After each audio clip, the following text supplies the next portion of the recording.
সিয়াম আর রোজা এক নয়।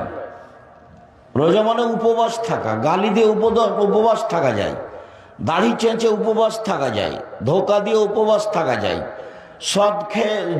সুদ খেয়ে উপবাস থাকা যায়, ঘুষ দিয়ে উপবাস থাকা যায়, দোকানে আড্ডা পিঠে ল্যাংটা মেয়ে দিন রাত দোকানে বসে দেখে চক্ষু ঠান্ডা করে কলিজা ঠান্ডা করে রোজা থাকা যায়। সিয়াম থাকা যায়, সিয়াম মানে বিরত থাকা, দুটোই এক নয়। একটা মহিলার নগ্ন পোশাক পরে রাস্তাঘাটে ঘুরে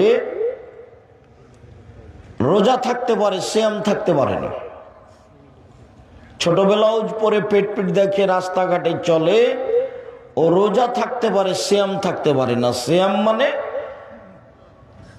ফজরের আজান থেকে নিয়ে সূর্য ডোবা পর্যন্ত খাওয়া পান করা, স্ত্রী মিলন, যাবতীয় অপছন্দ কথা ও কর্ম থেকে বিরত থাকার নাম সিয়াম।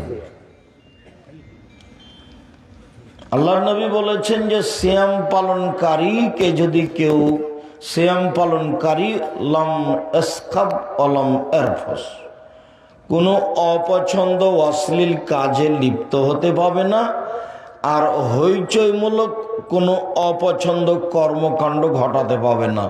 বুখারী মুসলিম।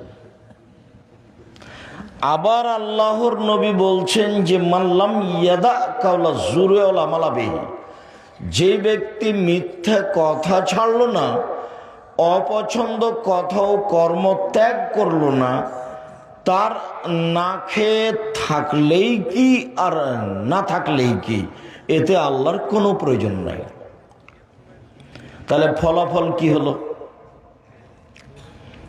মিথ্যা কথা বলে, ধোকা দিয়ে, দোকানে বসে আড্ডা পিটে, সুদ ঘুষ খেয়ে সিয়াম থাকা যায় না রোজা থাকা যায়?